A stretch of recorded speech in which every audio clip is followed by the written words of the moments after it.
अस्सलाम वालेकुम क्लास। आज हम लोग स्टार्ट करने वाले हैं चैप्टर 3 बायोडाइवर्सिटी का लेक्चर 2 इम्पोर्टेंस ऑफ बायोडाइवर्सिटी। पिछले चैप्टर में मैंने आपको बायोडाइवर्सिटी के बारे में बताया कि बायोडाइवर्सिटी क्या होती है। आज हमने पढ़ना है कि इस बायोडाइवर्सिटी की अहमियत क्या है, क्यों ज़रूरी है लिविंग ऑर्गेनिज्म की वैरायटी होना। So following aspect show the importance of biodiversity. वो कहते हैं कि दिए गए जो पहलू हैं ये आपको बताएंगे कि बायोडाइवर्सिटी की इम्पोर्टेंस जो है वो क्या है। उसमें से सबसे पहला पॉइंट हमारा है फूड फॉर ह्यूमन बींग्स। सबसे पहला जो हमारा इसका टॉपिक या आप कह सकते हैं कि एडवांटेज है या इम्पोर्टेंस है बायोडाइवर्सिटी की, वो है ह्यूमन बींग्स के लिए खुराक। कहते हैं कि biodiversity provides high variety of food for human beings and other animals. कहते हैं कि बायोडाइवर्सिटी जो है वो हाई वैरायटी ऑफ फूड देती है इंसानों के लिए भी और दूसरे जानवरों के लिए भी। जैसे कि क्रॉप्स हैं, अब फसलें हैं, उसमें कितनी ज़्यादा वैरायटी है। हमारे पास वीट है, राइस है, ग्राम है, तो ये सारी चीज़ें हमें मुख्तलिफ वैरायटी में क्रॉप्स हमें खाने को मिलती हैं। उसके अलावा लाइफ स्टॉक है, उसमें काव आ जाता है। उसके अलावा पोल्ट्री है और भी दूसरे जानवर हैं जिनसे हम खाना लेते हैं, या जैसे गाय का दूध लेते हैं और फिर उसी दूध से मुख्तलिफ चीज़ें भी बनाते हैं। तो ये सारी चीज़ें वैरायटी ऑफ लिविंग ऑर्गेनिज्म की वजह से मिलती हैं। उसके अलावा है फॉरेस्ट्री। फॉरेस्ट्री से भी आपको पता है कि फॉरेस्ट में भी मुख्तलिफ जानवर पाए जाते हैं और उसके अलावा जो है उधर वहाँ पर दरख्त होते हैं, तो वहाँ के जो रहने वाले जानवर हैं वो वहीं फॉरेस्ट से जो है ना मुख्तलिफ वैरायटी ऑफ फूड जो है वो हासिल करते हैं। एंड फिशेस, और मछलियों की भी बहुत सारी किस्में हैं और उनको हम एज अ फूड इस्तेमाल करते हैं। ठीक है, तो ये तो था food for human beings. Now next is production of drugs. Biodiversity plays a vital role in human and animal health. कहते हैं कि बायोडाइवर्सिटी जो है वो बहुत ही अहम किरदार अदा करती है इंसानों की और जानवरों की सेहत के लिए। A wide variety of plants, animals and fungi are used as medicine and essential vitamins. कहते हैं कि बहुत वसी वैरायटी जो है प्लांट्स की, एनिमल्स की और फंगी की, ये इस्तेमाल होती है एज अ मेडिसन, और जो ज़रूरी विटामिन है, विटामिन के जैसे सप्लीमेंट्स होते हैं, तो इनके तौर पर हम उनको इस्तेमाल करते हैं। For example, drugs like caffeine, morphine, quinine, etc. are produced by plants. ये ड्रग्स हैं जो मेडिसिन हैं जो प्लांट से हासिल की जाती है, जैसे कि कैफीन है, मॉर्फिन है, ये कफ सिरप्स वगैरह में इस्तेमाल होती हैं। और quinine is a first malarial antibiotic medicine. ठीक है, पहली जो थी ना मलेरिया को क्योर करने वाली जो मेडिसिन थी वो क्यूनिन थी। तो ये सारी मेडिसिन, इस तरह की मेडिसिन जो है वो प्लांट से हासिल की जाती हैं। उसके अलावा streptomycin, neomycin, erythromycin are derived from bacteria. ये ऐसी मेडिसिन है जो बैक्टीरिया से हासिल की जाती है, बैक्टीरिया से, मुख्तलिफ बैक्टीरिया से बनाई जाती हैं। और ये मेडिसिन जो है ये मुख्तलिफ बैक्टीरियल इन्फेक्शन और फंगल इन्फेक्शन के लिए जो है इस्तेमाल होती हैं।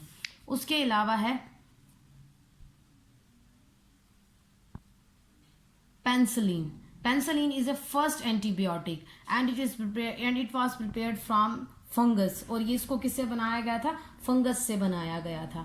And last one is insulin. Insulin का जिक्र मैंने पिछले चैप्टर में भी किया था। इंसुलिन जो है वो मुख्तलिफ जो एनिमल्स हैं उनके पेनक्रियाटिक जो सेल्स होते हैं उनसे बनाई जाती है, और ये मेडिसिन जो है वो डायबिटिक पेशेंट के लिए इस्तेमाल होती है। उसके अलावा एक और एग्जाम्पल है, which one is a fish liver oil. ठीक है, मछली के तेल के सप्लीमेंट्स आपने सुने होंगे जो है ना दिए जाते हैं मुख्तलिफ, जैसे कि एनर्जी बूस्ट के तौर पर उनको जो है ना वो प्रिस्क्राइब किया जाता है। तो वो भी फिश लिवर ऑयल, मतलब कि वो मछली के जो जिगर होता है उससे वो ऑयल निकाला जाता है और उससे कैप्सूल बनते हैं। So next one is industrial benefits of biodiversity. अब बायोडाइवर्सिटी से जो सन्नती फायदे हैं वो कौन कौन से हैं? Biodiversity plays an important role in the production of industrial material. For example building materials, fibres, रेशे जैसे धागा जिसको हम कहते हैं, डाइज, रंग, रिजन्स, राल या गोंद, गम्स, गोंद, एडिसिव्स चिपकने वाली चीजें, रबर एंड ऑयल और some of the industrial materials derive from the plants. ये कुछ ऐसे मटेरियल हैं जो प्लांट से हासिल होते हैं। ये जो रीजन्स, गम और एडिसिव्स है ना, ये अक्सर आप लोगों ने प्लांट से देखा होगा कि कुछ इस तरह का चिपचिपा जो कट लग जाए ना स्टेम के अंदर, तो उससे कुछ राल टाइप ना कुछ इस तरह का येलो कलर का लिक्विड जो है ना वो निकल रहा होता है, चिपचिपा होता है। तो वो होते हैं ये रेजन्स, गम और एडेसिव्स। इनको फिर मुख्तलिफ पर्पसेस में यूज़ किया जाता है कि रेजन्स को जैसे कि पेंट्स वगैरह में इस्तेमाल किया जाता है कि पेंट जब हम करते हैं तो पेंट जो है वो दीवार के साथ चिपक जाता है ना, तो उसके अंदर रेजन्स का इस्तेमाल किया जाता है। गम, गोंद, इसका भी इसी तरह से इस्तेमाल होता है। एडेसिव्स जो है ना नॉर्मल कोटिंग के लिए भी इस्तेमाल होता है। जैसे कि आप लोगों ने देखे कोल्ड ड्रिंक्स के ऊपर जो उनका रैपर लगा होता है, जो मतलब जैसे कोका कोला है, किसी भी किस्म की किसी भी कंपनी की है, तो उनका एक रैपर उसके ऊपर चिपका होता है, तो उन रैपर्स को चिपकाने के लिए इन एडेसिव्स का इस्तेमाल किया जाता है। उसके अलावा रबड़ है और ऑयल्स हैं। ऑयल से तो आप लोग फेमिलियर हैं कि बहुत सारे ऐसे ऑयल हैं जो हम प्लांट से लेते हैं, जैसे कि सरसों का तेल है, उसके अलावा ऑलिव ऑयल है जो कि जैतून से लिया जाता है। तो ये सारे थे industrial benefits of biodiversity. Now last one is relation with ecosystem. Biodiversity is the essential component of ecosystem. Species show interaction among each other. अब वो कहते हैं कि बायोडाइवर्सिटी जो है वो इकोसिस्टम का भी एक खास पहलू है, क्योंकि स्पीशीज जो है वो एक दूसरे के साथ क्या शो करती है, इंटरेक्शन शो करती है, ताल्लुक शो करती हैं, या हम कह सकते हैं कि स्पीशीज जो है एक दूसरे के ऊपर डिपेंडेंट होती है। Each species has a specific role in ecosystem. हर स्पीशी का इकोसिस्टम में एक खास किरदार होता है। Loss of species make the ecosystem less productive. कहते हैं कि स्पीशीज की अगर कमी हो जाए या स्पीशीज खत्म हो जाए इकोसिस्टम से, तो उसकी वजह से क्या होता है कि इकोसिस्टम की पैदावार क्या हो जाती है, कम हो जाती है। हम कह सकते हैं कि इकोसिस्टम अपनी अहमियत जो है वो खो देता है। For example there are 1,30,000 plants which depend on bees for pollination. ठीक है, 1,30,000 पौधे ऐसे हैं जो पॉलिनेशन के लिए किसके ऊपर डिपेंड कर रहे हैं, बीज के ऊपर। ठीक है, शहद की मक्खी पर।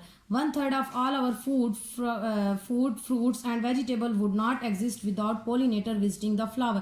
कहते हैं कि हमारी खुराक का जो 1/3 हिस्सा है जिसमें फ्रूट्स और वेजिटेबल्स आते हैं, तो वो सारा जो है ना वो किसके ऊपर डिपेंड कर रहा होता है, वो इंसेक्ट पॉलिनेशन के ऊपर डिपेंड कर रहा होता है कि जब तक फ्लावर्स के ऊपर पॉलिनेटर्स आकर पॉलिनेशन नहीं करेंगे तो तब तक जो है ये पॉसिबल नहीं हो सकता। तो यहाँ पर इसकी लॉस ऑफ स्पीशी की उन्होंने एग्जांपल दी कि अगर ये स्पीशी लॉस हो जाए तो आप देखें कि ये कितना बड़ा जो है ना इकोसिस्टम के लिए एक डिजास्टर होगा। ठीक है, सो फैक्टर्स डिपेंड ऑन बायोडाइवर्सिटी। अब इकोसिस्टम के कौन से फैक्टर्स हैं जो बायोडाइवर्सिटी पर डिपेंड कर रहे होते हैं? Fertility of soil and balance climate.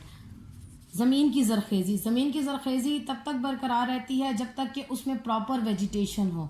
तो अगर वेजिटेशन नहीं होगी, प्लांट्स नहीं होंगे इकोसिस्टम के अंदर, तो जाहिर सी बात है कि उसकी ज़रखेज़ी पर असर पड़ता है। और इसी तरह से बैलेंस क्लाइमेट। जब तक इकोसिस्टम के अंदर सब कुछ बैलेंस नहीं होगा, सारी स्पीशीज प्रॉपर नहीं होंगी और वो अपना अपना काम नहीं करेंगी, तब तक इकोसिस्टम की जो क्लाइमेट है वो बैलेंस नहीं हो सकती। तो ये था हमारा आज का टॉपिक। इसके अंदर हमने इंपॉर्टेंस ऑफ बायोडाइवर्सिटी पढ़ा कि बायोडाइवर्सिटी की अहमियत क्या है। तो बायोडाइवर्सिटी की अहमियत ये है कि लिविंग ऑर्गेनिज्म को हम मुख्तलिफ वैरायटी है खुराक के तौर पर इस्तेमाल करते हैं। इनसे हम लोग मेडिसिन ले रहे हैं, इनसे हम लोग इंडस्ट्रीज में काम ले रहे हैं, और उसके अलावा हमारा जो इकोसिस्टम है वो भी इस बायोडाइवर्सिटी के ऊपर डिपेंड कर रहा है। तो ये थी इंपॉर्टेंस ऑफ बायोडाइवर्सिटी।